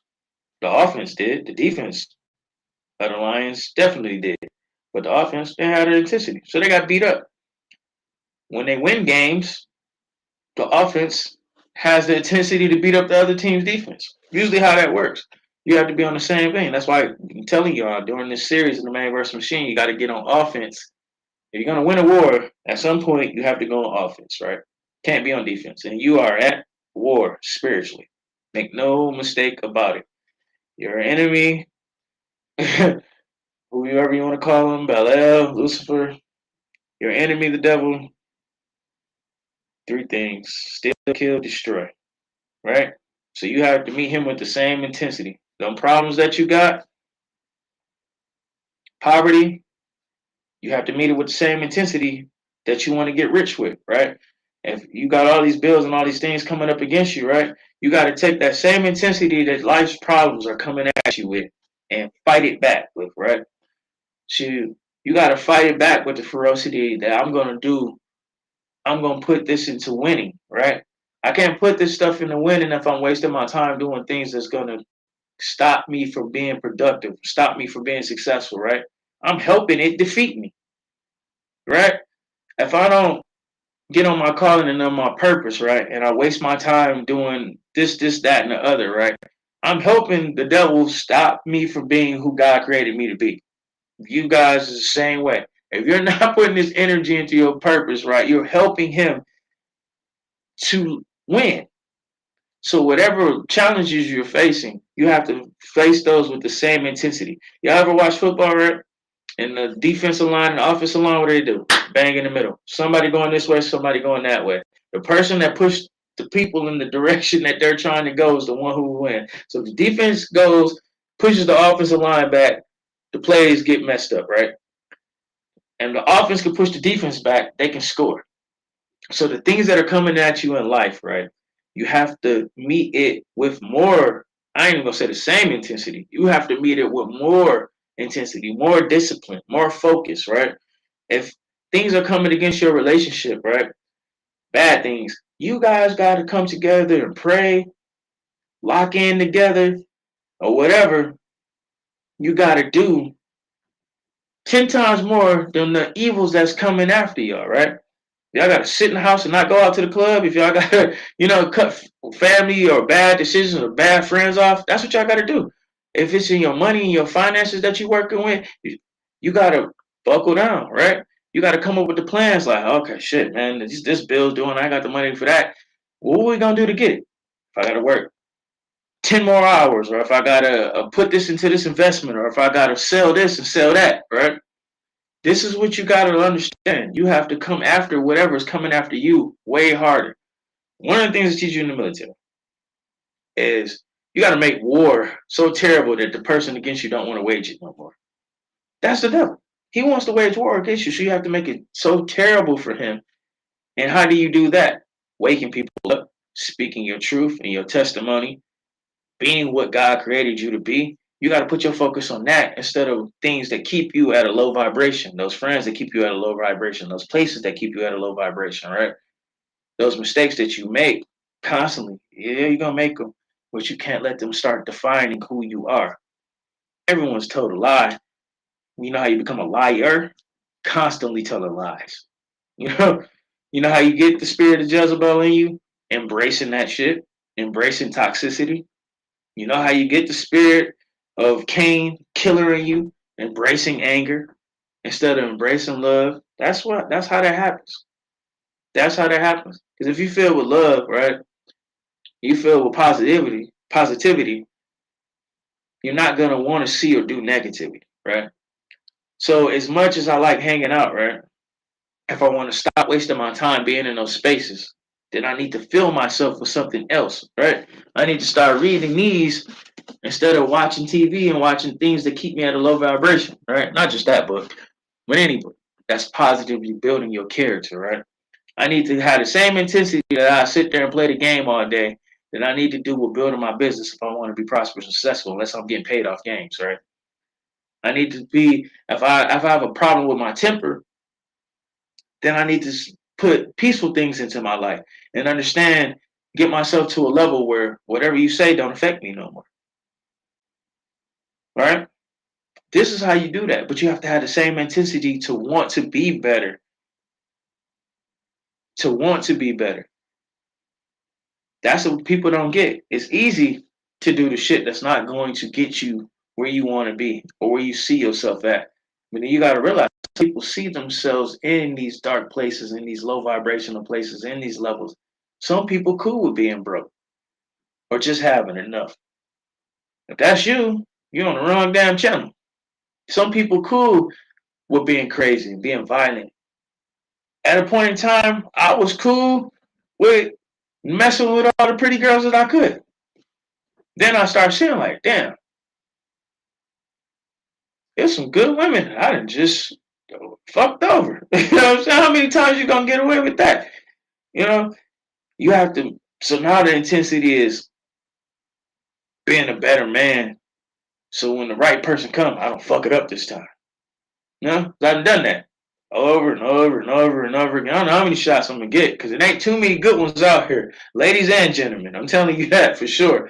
But a lot of us can say, "Oh, I'm this and I'm that," and anybody will want me. Yeah, anybody will want to fuck you, but ain't nobody gonna want to be there with you and for you when you going through shit and got your back for real. When you start realizing that, you're like, damn, a lot of us are so prideful. With that same intensity, this is how families get broke up because so much energy goes into negativity, but nobody putting it into the positive side. This is how families get broke up. This is how cousins and aunties and uncles don't talk to each other, right? Because so much energy is put into negativity. Oh, such and such over there doing this, and I can't stand that person, or I can't stand that person, right? But nobody puts that energy into anything positive, right? Coming together, building that person up instead of talking shit about that person. Well, what that person need, let's get them together. You know what I'm saying? Appreciate you, Shante. Um, yeah, it's like we don't put that energy, that same intensity into doing good, right? You can go talk bad behind that person back or to the other person or that person, but you don't put that energy back into that. Just like when, man, we can do this for hours right here. For real. Like I said, and you especially see it if you really think about it. If you're not where you want to be financially or successfully in life, well, what things that if you just break it down real quick and you think about all the stuff that you do, the outside spending, the spending on frivolous stuff and things like that, or the opportunities when a bag came to you and that you didn't use it in the correct way. You see those things. If you had the same intensity to focus on the right things, on the right moves to make, you will be going to be successful. But you have to understand, like I said, some people like living on a low vibration. Some people like that. Like I said, some people like to um not be shit. I know people that say clearly like I know I ain't shit. You ain't shit either. That if you that type of person, more power to you. This ain't where you want to be. This channel is for people that wants to make progress. And no, you're not gonna be perfect. But damn it, we're gonna try. Pain discussion, share coping tips. Coping with pain. All right. Um, coping tips. Coping with pain. That's different for everybody. Um, I used to cope. Well, I used to cope with my pain with physical activity. Go to the gym, uh, and just bury it. That's the worst thing you can do. Is bury your pain. Oh man, that Kool-Aid is great. Burying your pain is one of the worst things you can do because it never goes anywhere, and that's a lesson. Hey, you're gonna have to go back on a couple of the main versus machines and check them out, bro. 'Cause we talking about a lot of this in depth. Um, burying your demons instead of casting them out, right? That pain that y'all got, and I'm sorry we're getting off a little bit off topic, but I'm just answering some of the questions which I love to answer. If anybody got something y'all want me to talk about while we on here, feel free to put it up there. Coping with pain, um, burying it is one of the worst things you can do because it's still in there and it's just waiting for the right opportunity to break out of the cage or out of the hole you burying it. It's there, still alive, as I used the term in the last one when we was talking about this. It's like Dracula. Unhealed trauma, unhealed pain is like Dracula in the movies, right? So he'd be dead for hundreds of years, right? He like all dried up and shit. And he all dried up, think he dead, he looked like a corpse, skin rotted off and everything. But when he get that one drop of blood, he back up. And then he done bit somebody else, and then he get more. His hair start coming back, and then he done attacked enough people, and then he's full fledged back. That's just like how your demons is that you don't get out of you. Those past traumas and that pain that y'all feeling. When you don't let it go for real, when you don't give that to God, get that burden to God, get that trauma to God, and it's a lot of y'all that have been through hell and back. Um, I know people that have been raped. I know people that have been violently abused. I know people that have been backstabbed by their moms, their dads, their people that they trusted the most, their sister, family members. I've experienced some of those traumas. Best friends then turned on them. All these things. However, you still have to let that go and give that up. So that management you talk about coping with it, when you don't cope with it, it's just waiting for a chance to resurface. And it's not all the time projected outward. It's self-destructive more than anything. This is where you see the suicides and the things like this is because the pain and the traumas haven't been fully released, right? You just bury it.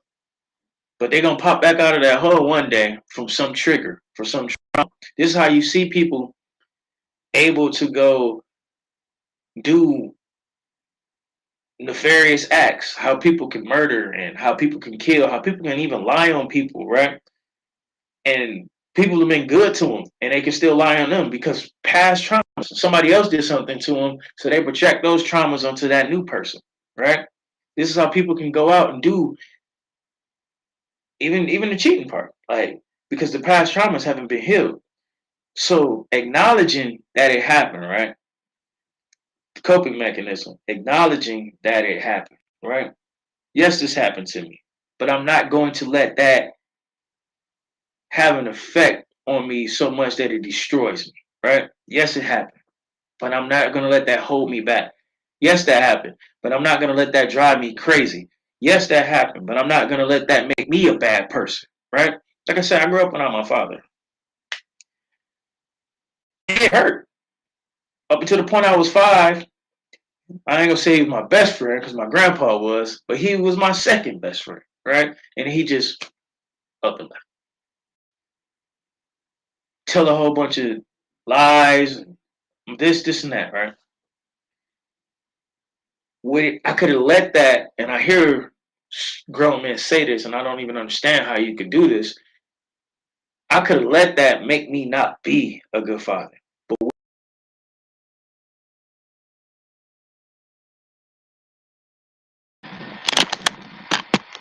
Uh, it's crazy. Never had that happen before. Sorry, y'all.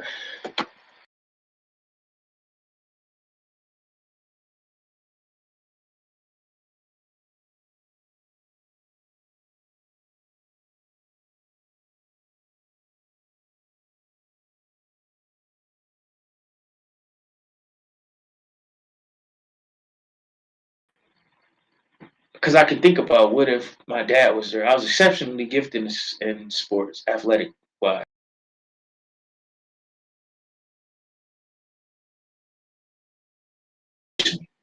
I'm smart just like him, but I made a lot of bad decisions and wrong decisions because I didn't have it. Not saying I didn't have the support, because the good in me come from me having my uncles around, right? The good in me come from my stepdad around. I seen how to be a man, right? But you can't let those traumas define you again. Just like we were just talking about, just like the other mistakes, the things that people have done to you, the pain that people have caused you, you can't let that define you either. And that is almost as, to me, sometimes it is more dangerous than um the own traumas that you've done to yourself. Let me move these around. Okay, that's not there. It goes. It's back on. Those are those are dangerous because, like I said, most people that I've encountered in life that went through something as a child and it's affected negatively, it's still destroying them to the current them is still being held back by that. And then you got the other side, and it's a lesser percent, unfortunately, but those people have used those traumas to propel them. So when it comes to pain management and coping, I don't really say cope, let it go and move forward. Don't try to cope with it and pacify, because coping with it is like basically burying it to me. You know what I'm saying? It's still there and it's still affecting you. And it still has an impact on you, and not in such a good way. But when you embrace it and not let it harm you anymore, and that's how I said a lot with coping, I think a lot of that comes to being able to forgive people that have wronged you. Um, Forgiving people that are in the process of wronging you now. I can let a situation right now, it's probably the most hardest fight I've been in a while. I can let it destroy me, or I can let it build me, right? And what it has built me is like, now I understand like how God can say you can love somebody or even love your enemies. Because I used to love this person. I still do, but not to that aspect. I got love for you. You done turned on me, but I still don't want anything bad to happen for you to you. You know what I'm saying? I still want the best for you. I still want you to be better and stop this. You know what I'm saying? That's when you get to the level where you're not just coping, bro. Then you're actually moving on and beyond it, right? You're actually elevating instead of just coping. Coping to me, it feels like I'm just putting up with it or I'm just dealing with it. But when you come to a state where you can heal from your traumas completely, acknowledge, yeah, it happened. You know, I want better for that person, but I'm gonna do better for myself, and I'm not gonna let that destroy me, and I'm not gonna let that become a trend that gets passed down. You know what I'm saying? I'm not gonna operate like that. I'm gonna operate at a higher level. I'm gonna be better than that, and that's if I was gonna say that was my coping level, was to be better. To do better and to forget. And it took a while to forgive him. You know what I'm saying? Up until, remember, I was about to go off to the Navy, and I seen my dad. Had my mom not stopped me, man, my cousins would have. He would have caught a bad day. He would have caught a real bad day. And even as a adult, as the time I got older, it was a couple years ago. Me and my dad, we riding in the car. My aunt had died, and this was our first time in the car since I was 5 years old, just riding around like that. And we kicked it, and I let it go. I remember I was going to Atlanta, and I didn't talk to him the night before. He was down in Alabama, and it scared him. And he told me he loved me. And I was like, what the because he never told me that. And he done some bad, he was like, you scared me. He was like, I didn't know what happened to you. He was like, I love you. That was a moment of release for me too. But up until then, I held bitterness for him. And that affected my life in negative ways too.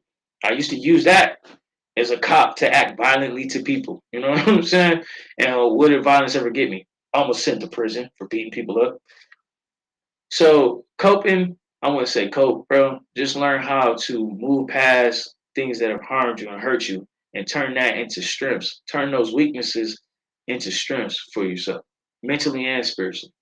Yeah, that happened to me, but I was still able to become this. Yeah, that happened to me, but I'm still moving like this.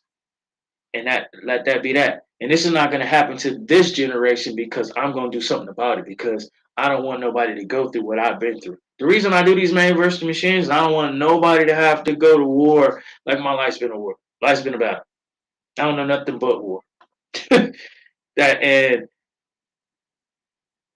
my son is the most peaceful person I know. Sometimes it makes me want to vomit. Like, dude, this is the nicest dude on earth. I don't think he got a mean bone in his body. However, I provided that for him. He don't have to know what that's like to to from the point I was in diapers to have to wage war against my bigger cousins to the point I'm meaner than them when I was able to fight them back. That I start protecting them because I was really out of it. He don't have to know that. He don't have to know what it's like to sit there and watch your mom cry while she carrying your sister and you climbing up on cabinets because you she can't reach him because she pregnant and you still a little boy and you got to get the cereal bowls down to try to feed both of y'all. You know, he won't have to know what it's like to sit there and be hungry and have to walk miles from one city to another to get welfare. He ain't got to go through that. He ain't got to go through that. So that's what the coping is. Your coping has to be better. You know, to do better. You know, um, the coping will be for him never, he'll have his father there to teach him how to be, how to be not in the streets and to not um think you have to be with every woman just because they look good.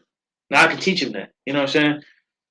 Because I didn't experience, so you won't have to mess up the good relationships that you get in. You know what I'm saying? How to be better with his money. You know what I'm saying? That yeah, it's cool to have Corvettes and Benzes and all this shit, but have something that make you money all the time, right?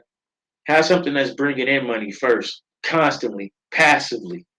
You know, so you can leave something for somebody else because them cars, they ain't gonna be there all the time. They only gonna be there for a couple years. Maybe you keep one for 30, but who cares? You know, when you die, somebody else probably gonna get it because your family don't even care and they're gonna sell it off.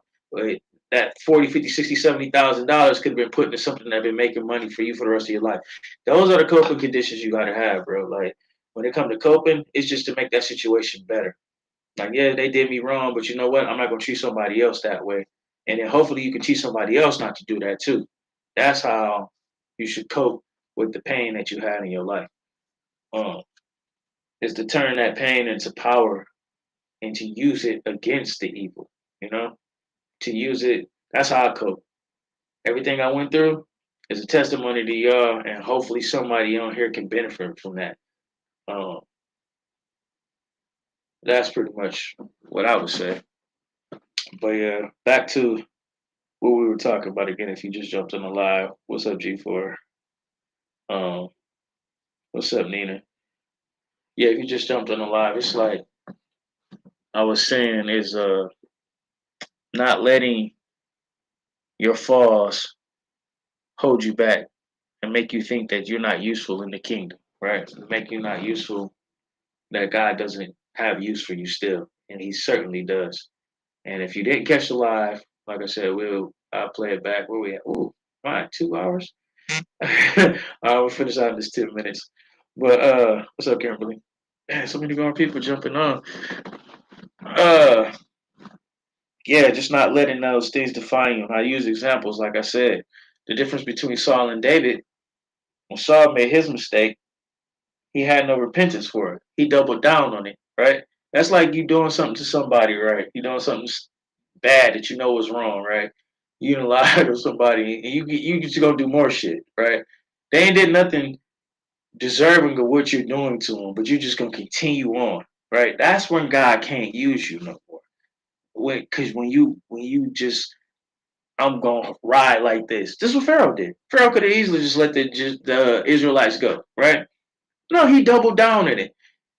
He got his son killed. He got the firstborn in the whole country killed. He got plagues put up on him, and then he got himself killed because he doubled down on the evil. Had he been in his right mind, not had a hardened heart, right? He could have came back from that. He could have came. You know what, Moses? We grew up together. You right. I'm doing the Egyptians wrong. I wronged y'all. Y'all go ahead. You know what? Egypt would have had Egypt would have had one of their most powerful pharaohs still. Had he done that, a lot of us got you got to understand that's the difference.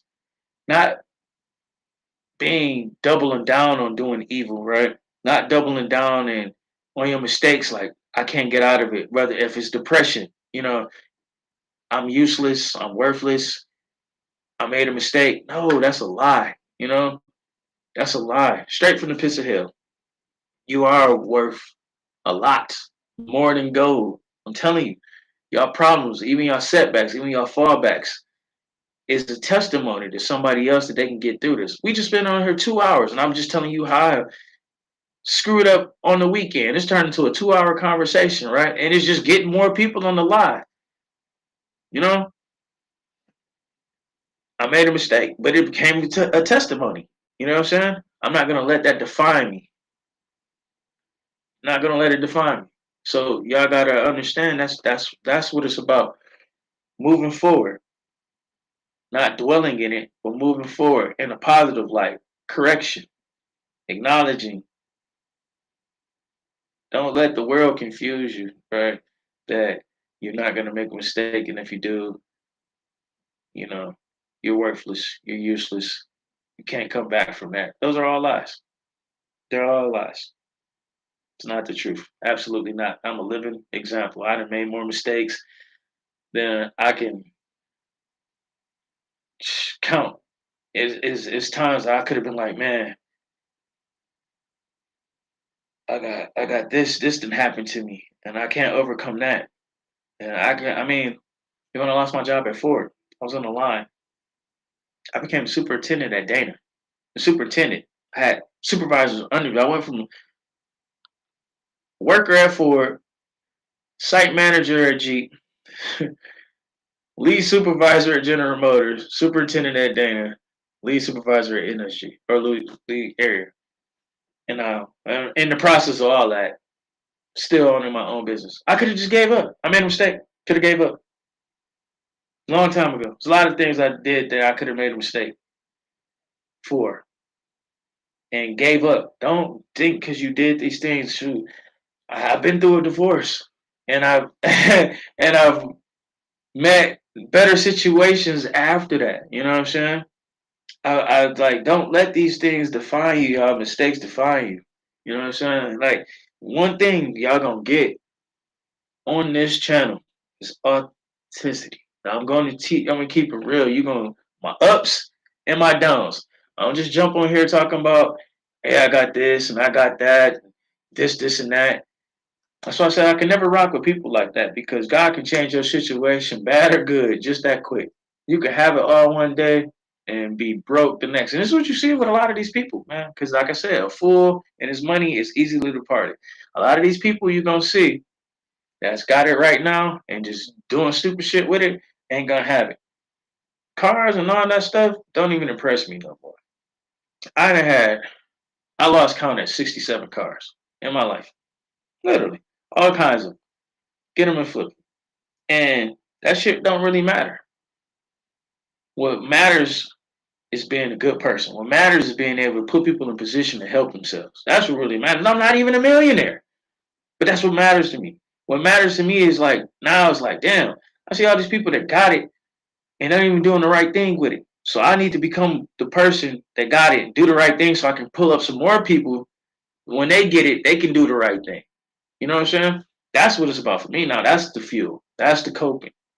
The coping is, damn, I done blew a lot of bags and should be way farther along. I done wasted a lot of time. I done broke a lot of hearts, and I could have been in some successful relationships, but I didn't know how to treat things at the time. That's that accountability. So when you make the mistakes, don't live in the mistakes, right? So like I said, authenticity is what you'll get from me. You're not always gonna hear about all the bad times. Let me tell you all the good. Let me tell you all the good times too. Y'all gonna watch me come from where I'm at now, this valley, back to the. We're going to the mountaintop now. I done enough peaks and halfways and three-quarter ways. We're going all the way to the top with this one. And God is maturing me mentally and rapidly. And I'm seeing things that I didn't even see before as a business owner, as an entrepreneur. You know what I'm saying? I'm seeing marketing strategies that I didn't even open my eyes to before because I had this mentality of hustle. You know what I'm saying? We out of that. So yeah, your mistakes aren't bigger than your purpose. Your purpose is why you're still breathing. So don't ever let nobody, no demon or devil in hell, no human being, nobody tell you that just because you did this or you did that, that you are not worthy of grace, love, and forgiveness. Don't ever let nobody tell you the difference. And as I always say at the end of the show, nobody else told you they love you. I love you. Peace out, y'all. Y'all check out the next Main versus Machine. Like I said, we be on TikTok, on Facebook, we'll be on Instagram, we'll be on YouTube. I'm gonna drop the last two Main versus Machines into these platforms so y'all can go check them out. If you can't see them on TikTok, sometimes when I go live, TikTok be like especially with 2 hour video. But y'all can definitely check it out on YouTube. Break it down in shorts. Love y'all. Peace out. Y'all know what y'all doing when y'all on the lives. If you're on TikTok, Instagram, make sure y'all comment and interact so y'all, you can blow y'all pages up. Told y'all, everybody on here has a testimony. It ain't just me. I would rather if this becomes $1 million money maker, I wanted to produce other $1 million money makers. So make sure when y'all on the lives that y'all interact. That way the algorithm sees you and it blow y'all's up just like it blow this page up. Appreciate y'all again. I'm out though for real.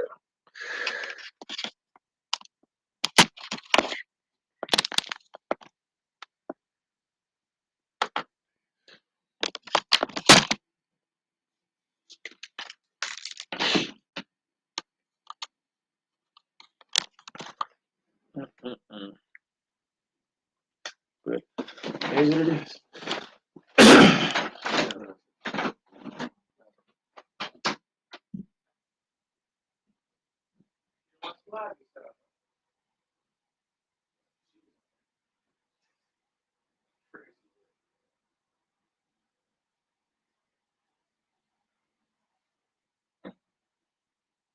So,